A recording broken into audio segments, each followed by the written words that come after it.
saya mendampingi Atta untuk mengklarifikasi pemberitaan setelah disebutnya nama Atta, lalu dengan alat-alat bukti yang cukup. Pada jam 1 dini hari kami melaporkan ya adanya dugaan tindak pidana pencemaran nama baik yang kami duga dilakukan oleh seseorang. Seseorang itu adalah seorang DJ yang belakangan ini memang dari awal menggiring opini bahwa seorang YouTuber terkenal ini telah melakukan satu perbuatan yang tidak pantas dengan janji-janji yang belum ditunaikan janjinya. Jadi kemarin hari Jumat tanggal 27 September kami sudah resmi melaporkan ke pihak berwajib di Polda Metro Jaya. Karena nggak mau ngerepotin teman-teman media. Gitu. Takutnya kan kalau udah jam 1 juga kita telepon udah pada tidur. Yang dilaporin pada hari Jumat tanggal 27 September 2019 pukul 01.00 tentang pencemaran dan atau penghinaan melalui media elektronik. Yaitu pasalnya pasal 27 ayat 3 Undang-Undang Republik Indonesia nomor 19 tahun 2016 tentang ITE dan atau pasal 310 dan 311 KUHP. Yang Pelapornya siapa? Pelapornya Muhammad Atta Mimi J alias Atta Halilintar. Terlapornya? Dan terlapornya adalah Cahya Firda Safitri alias Baby Faye. Ancaman hukumannya? Yang lebih 4 tahun. Menyiapkan alat bukti dan sedang menganalisa untuk pasal-pasal apa saja yang dapat dikenakan oleh orang-orang yang terkait peristiwa ini. Ya, yang dimana kami duga orang-orang tersebut adalah orang-orang yang tidak berkapasitas. Artinya dalam hal ini dia menyampaikan, menuduh atau membangun satu opini di masyarakat, ya sehingga sangat merugikan klien kami. Ya. Adapun orang-orang itu nanti kami akan segera laporkan. Malam itu kami klarifikasi, malam itu juga kami masuk laporan polisi dan alhamdulillah diterima karena memang alat buktinya cukup. Dia bilang, kenapa nggak somasi kita? Kenapa nggak lapor polisi beneran? Gitu. Atau mau gugat apa? Katanya ada uang prestasi lah, ada janji-janji yang terkait urusan kerjaan itu bisa, silahkan diajukan di pengadilan. Tapi kenapa enggak sampai saat ini? Gitu. Nah ini yang sangat disayangkan gitu, sangat disayangkan oleh pihak kami. Kenapa istilahnya peristiwa ini terlalu diumbar, yang dimana buktinya saja sampai saat ini saya nggak tahu ya, tapi sampai saat ini yang kami lihat dan masyarakat juga bisa menilai ya hanya bukti Atta lagi duduk di sofa, Atta lagi ibadah, lagi sholat, Atta lagi istirahat. Ada nggak foto mereka berdua? Kayak masalah foto, ya foto itu, ini kalau saya berbicara secara hukum dari kacamata hukum, barang siapa yang ngambil gambar, foto atau video seseorang tanpa hak, tanpa izin, ya seseorang yang diambil gambarnya atau difoto, lalu dia mentransmisikan ya dengan sengaja atau mengedarkan di publik, itu ada undang-undangnya, ada pasalnya. Nah ini yang sekarang sedang saya persiapkan ya untuk membuat laporan polisi berikutnya. Artinya gini, apa maksud dan tujuan si Mbak itu mengambil gambar pada saat katakanlah di kamar orang lagi sholat, seperti yang dia pamerkan di media tuh, yang beredar di halayak ramai, orang lagi sholat, untuk apa diambil gambarnya, apa kepentingannya? Lalu saat ini apa juga maksud dan tujuannya itu foto diedarkan? Coba tolong dijawab, maksudnya apa? Yang digembar-gemborkan dalam hotel itu ada peristiwa istilahnya hubungan yang lebih seperti hubungan orang dewasa. Mana buktinya? Jadi ingat, kita menyatakan sesuatu, tapi ketika kita tidak bisa membuktikan, itu ada konsekuensi hukumnya. Ya, jangan gembar-gembor saya pernah diginiin, saya pernah digituin di kamar hotel. Buktinya mana? Seorang Atta sekalipun kalau memang yang sekarang lagi ramai itu fotonya Atta lagi istirahat tidur di foto, itu tidak menggambarkan satu peristiwa yang mohon maaf, hubungan orang dewasa. Atta dengan pakaian lengkap, yang lagi sholat juga dia pakaian lengkap. Punya nggak Kan saya tinggal nanya nih, saya nggak tahu mereka punya apa nggak. Punya nggak Atta? Mungkin sedang pakai handuk ya, telanjang dada, atau tidur di tempat tidur dalam keadaan tanpa busana. Ada nggak? Gitu loh. Katakan mereka punya sekalipun, itu juga belum menggambarkan satu peristiwa perbuatan hubungan orang dewasa itu terjadi. Belum menggambarkan gitu loh. Jadi apa sih maunya gitu loh? Apa maksud dan tujuannya apa? Pocong. Sumpah pocong itu di agama Islam itu tidak diatur, tidak diajarkan, dan tidak ada tuntunannya. Maka tidak ada kewajiban dari pihaknya Atta untuk melakukan hal tersebut. Nah, kalau sumpah Al-Quran, cuma ada 2 sumpah Al-Quran yang biasa atau lazim, yaitu sumpah seorang pejabat ya, yang akan dilantik untuk mengabdi terhadap negara, atau kesaksian seseorang di dalam persidangan, disumpah dengan kitab sesuai agamanya masing-masing. Lah sekarang apa kepentingannya? Ada hal apa yang bisa memaksa Atta untuk harus bersumpah tuh apa? Nggak ada. Tidak ada yang bisa memaksa Atta untuk bersumpah pocong atau sumpah Al-Quran, tidak ada. Apa urusannya gitu? Ya stop lah membawa-bawa nama Tuhan ya. Tinggal ngomong aja. Ini mau dibawa kemana gitu arahnya, mau dibawa ke hukum, monggo bikin laporan atau tunggu panggilan dari laporan kami, kan gitu aja.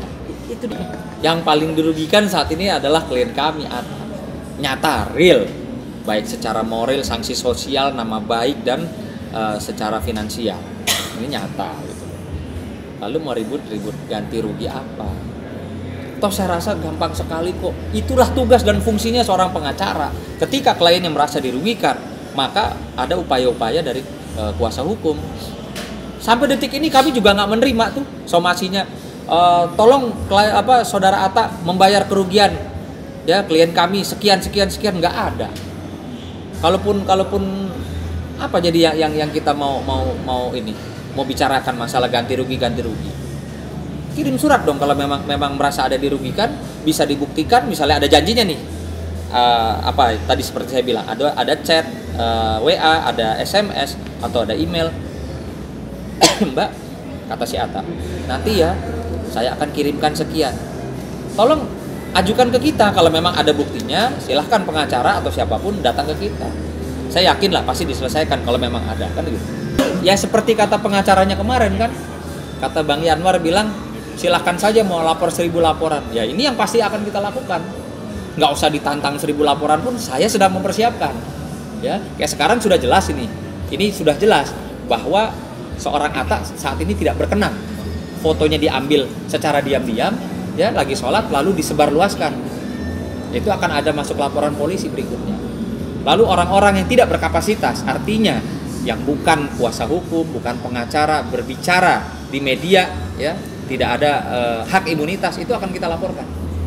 Mungkin saja termasuk manajernya atau adiknya. Artinya siapapun yang tidak berkapasitas kami nilai dengan bukti-bukti kuat bisa dilakukan upaya pelaporan, ya ada dugaan tindak pidana, kami akan upayakan. Kapan tuh Bang akan dilakukan proses pelaporan kira-kira? Segera. Dalam minggu mungkin nanti malam jam 1 pagi juga mungkin. Ya kan? Hal itu saya pribadi dan Atta atau kami semua ikut prihatin. Ya, ikut prihatin mendengar berita adanya serangan sakit yang mendadak yang diderita oleh ibunya si Mbak. Namun demikian kalau untuk hal itu sebenarnya justru bisa ditanyakan langsung sama si Mbak. Kenapa ibunya dibawa-bawa untuk menggelar jumpa pers sehingga terjadilah peristiwa terganggunya kesehatan. Tapi kalau dari kami ya itu sangat prihatin. Bahkan Atta kemarin pun menyampaikan, Bang, kalau kita kan nggak ada urusannya sama ibunya, kita kalau mau besuk kan boleh ya Bang? Saya bilang boleh, nggak ada salahnya. Saya bilang. Bukan karena itu, sebenarnya itu sangat salah kalau tiba-tiba mama saya itu gara-gara dilaporkan itu enggak, itu sangat salah besar. Karena yang tahu pada waktu itu ada wartawan beberapa ya di sini ya, dia itu gara-gara menyebutkan seseorang yang dia nggak suka, yaitu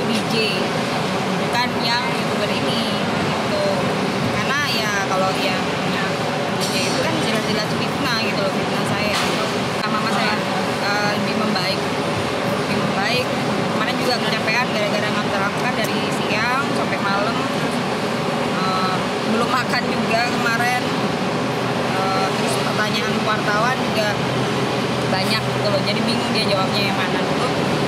Kecapean akhirnya dengar suara ya kan ya waktu itu pas Pak Yan ngomong masalah DJ itu kan langsung dia kita persepsi mereka dianggap lain gitu loh, seakan-akan kita ada indikasi melakukan pemerasan. Salah, kalian salah kalau kita kalau kalian beranggapan kita itu melakukan pemerasan. Salah semuanya. Dari awal itu ada pernyataan minta maaf, tapi di sini banyak kalangan orang lain itu mengatakan bahwa kami si Baby itu ada minta mobil Mini Cooper, rumah mewah. Ini udah fitnah. Orang yang menyatakan itu udah saya somasi, karena jelas dia masuk kualifikasi pasal 310 maupun pasal 311, pencemaran nama baik maupun memfitnah. Kita undang-undang hukum pidana, bukan undang-undang IT. Siapa sih Bang? Yang saya somasikan itu adalah namanya salah satu DJ namanya Dinar Sindia. Candy. Ada suratnya. Pak, dia dengan dia pihak sana silakan dibuktikan dari pihak sana, tapi dia mengeluarkan ucapan itu yang akibatnya merugikan klien kami. Ucapan itulah yang kita harus bertanggungjawabkan gitu. Nggak tahu ya, kayaknya pernah sih soalnya biasa sama gitu ya. Jadi selanjutnya ya aku kurang paham juga. Aku pernah ketemu sama DJ ini 2 kali, cuman ngobrol baru sekali waktu ada show di Lampung. Itu pun ngobrol masalahnya dia yang cerita masalah DJ gitu, tapi lebih banyak dia yang cerita daripada saya. Dan di percakapan kita itu tidak ada saya membahas yang aneh-aneh. Kalau misalnya dia itu membahas masalah selain YouTuber itu ada show lain lagi, itu sangat bohong sekali. Dia ada muka saya pembohong. Ya gini, kalau bicara settingan ini meluruskan masalah settingan. Masa settingan bicara masalah pribadi sih? Ada nggak di dunia ini settingan tapi membicarakan masalah pribadi? Ada nggak? Kalau ada mungkin saya kurang nonton TV mungkin, atau mungkin program televisi saya mungkin masih kurang gitu. Ada nggak? Dia ini menceritakan apa adanya yang sebenarnya gitu. Jadi nggak ada namanya settingan. Ini real fakta yang sebenarnya gitu loh. Sekali lagi ini real fakta yang sebenarnya. Kalau klien saya bohong, SK saya sobek di hadapan semua media. SK saya SK menteri gitu loh. Kalau klien saya bohong. Tapi selama ini bukti yang saya ajukan dari pertama tanggal 29 sampai tanggal sekarang itu bisa dipertanggungjawabkan. Selama kalian bisa mematahkan bukti kami, boleh kalian mengatakan kami fitnah. Tapi selama kalian tidak bisa mematahkan bukti kami, tahu akibatnya. Itu aja. Dan Sunan mengatakan kepada saya, kalau bisa somasi dulu untuk menyangkut masalah itu. Dia ngomong, kalau bisa somasi dulu gitu. Nggak perlu. Kita punya cara, kita pendekatan awal ini adalah pendekatan persuasif gitu loh. Pendekatan persuasif awalnya gitu loh. Gak usah ngajarin somasi sama saya gitu loh. Duluan siapa pengacara sih yang jadi advokat? Saya SK Menteri loh, bukan masalah apa-apa loh. Duluan siapa Bang? Duluan saya lah. Duluan siapa gitu. Apa itu melaporkan itu haknya dia ya.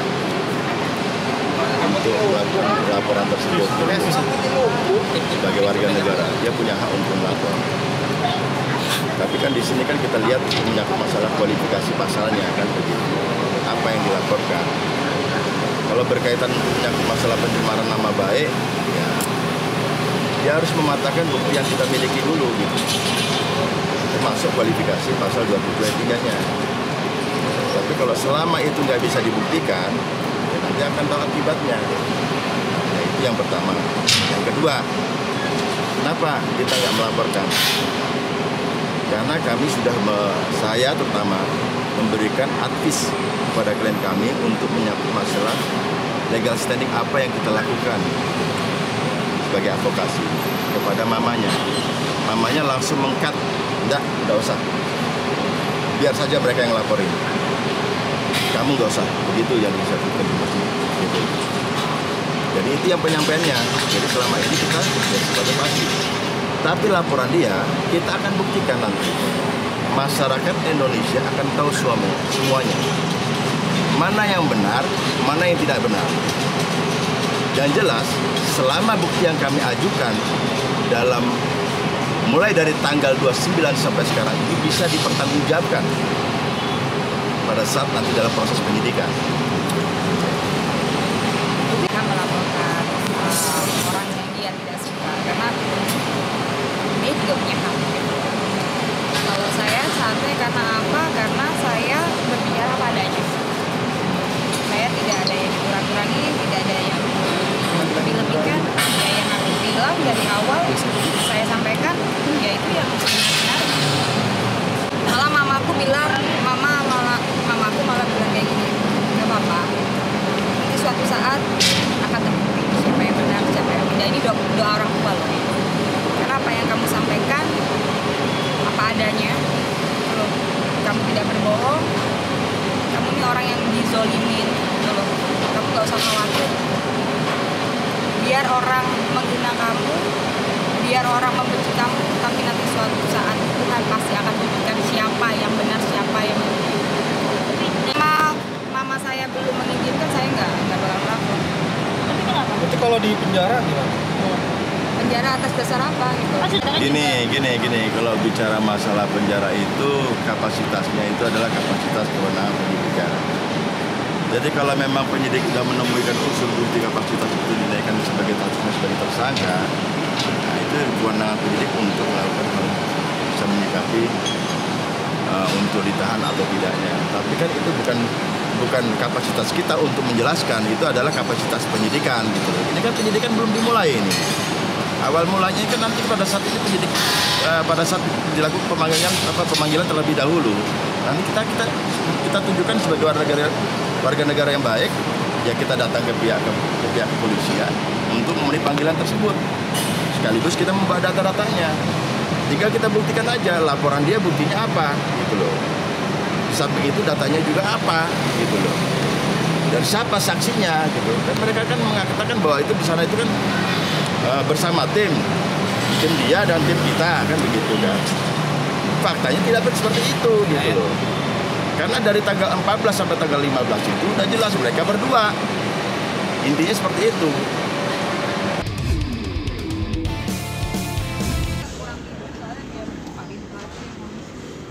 Oke, jadi gini, hari ini kedatangan Baby hari ini datang ke Polda, tentunya untuk melaporkan saudari Dinar yang telah mencemarkan nama baik dan melakukan fitnah. Jadi per hari ini tadi jam sekitar pukul 15 saudara Baby sudah melaporkan saudari Dinar. Jadi ini tidak ada hubungannya dengan permasalahan dengan saudara AH, nggak ada. Jadi ini murni mengenai pencemaran nama baik dan murni mengenai fitnah, cerita-cerita yang disampaikan oleh saudari Dinar yang klien kami merasa tidak pernah itu dilakukan. Jadi hari ini klien kami melaporkan saudari Dinar yang tidak ada kaitannya dengan perkara atau masalah dengan saudara AH atau YouTuber mengenai saudari Dinar sudah menceritakan mengenai apa permintaan dari Baby. Jadi Baby itu dianggap meminta sesuatu dan menyebutkan nama Baby dianggap meminta sebuah mobil, sebuah rumah yang itu sudah dibantah pada saat acara show tersebut. Sehingga karena itu merupakan fitnah dan pencemaran nama baik, maka hari ini tadi Baby melaporkan ke pihak polisi. Menurut kami sebagai kuasa hukum atau penasihat hukum ini juga sudah menyampaikan, sudah menanyakan kepada klien kami, tapi karena tidak ada komunikasi yang baik ya maka jalan satu-satunya hanya dilaporkan. Karena ini sudah menyangkut masalah pencemaran. Klien kami merasa dia pada saat di studio Trans itu tentunya kan mereka bertemu, tapi setelah acara selesai mereka tidak pernah ada pertemuan dan tidak pernah ada kata maaf dari saudari Dinar. Saat acara itu sudah disampaikan. Harusnya saudari Dinar itu dia menyampaikan berdasarkan bukti. Ada buktinya apa ada rekamannya, silahkan kalau mau ada bukti dan rekaman itu silahkan sampaikan. Tapi karena ini tidak ada dan tidak dapat dipertanggungjawabkan, maka ya ada orang yang dirugikan di sini, maka orang itu berhenti. Dia dari etikat baik juga gitu. Malah aku tanya, apa namanya, dia bilang untungnya lo apa untuk ikut campur urusan ini, supaya rame aja, kan ada di videonya, bikin rame supaya rame aja gitu dia bilang. Jawab. Tapi Dinar tahu nggak kalau bakal dilanjutin ke jalur Aku udah pernah bilang kan waktu itu, kalau omongan lu nggak bisa dipertanggungjawabkan. Di acara itu ya? Di acara itu ada kok video itu dari awal sampai akhir. Udah dikirim tapi nggak tahu. Oh, udah kasih somasi ke... Maksudnya gini loh, kita kan sesama, aku dari setengah ini ya, kita sesama DJ, kita sesama teman. Jadi misalnya kalau ribut-ribut gara-gara hal yang bukan urusan dia juga rugi loh sebenarnya. Karena apa, kita kalau show itu klubnya ya itu aja, seputaran itu aja, dan pasti banyak klub-klub yang mau nendemin kita, maksudnya biar bareng gitu. Gimana kalau misalnya kalau kita musuhan terus kita dipaksain untuk bareng, rasanya kayak hati kita nggak enak, bener nggak sih? Kalau kita temenan terus kita nggak ada musuhan, kalau misalnya kita ditendemin satu panggung makin happy gitu, gue punya temen nih gitu loh. Tapi kalau dengan kejadian ini kita akhirnya jadi musuhan, terus ada klub mau ngundang kita terus kita musuhan, rasanya kayak males banget main show dengan muka yang nggak enjoy. Itu tekanan buat saya, nggak kenal sama sekali. Kenal, baru satu kali aja ngobrol, satu kali ngobrol yang waktu di Lampung, dan sisanya yang di acara show apa talk show itu nunggu mama saya. Nunggu mama sendiri. Kondisi ibu sendiri gimana saat? Mama saya ya lebih membaik daripada kemarin kan. Karena mama saya kemarin kan jantungan itu kan karena ya ada sesuatu kaget kan gitu. Aku capek mbak, ini aku aja belum tidur, muka aku udah kayak ikut banget gitu loh.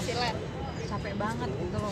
Aku pengen cepet kelar, aku pengen hidup tenang, pengen nggak cari musuh, pengen damai-damai aja. Ya siapa tahu nanti ada apa ya, jawaban yang indah gitu. Aku pengen damai-damai aja, aku bukan tipe orang yang doyan cari musuh, cari masalah gitu loh. Ngapain gitu, nggak ada untungnya. Aku pengen cari rezeki yang tenang gitu loh, yang saling support satu sama lain gitu. Damai-damai aja. Damai-damai aja.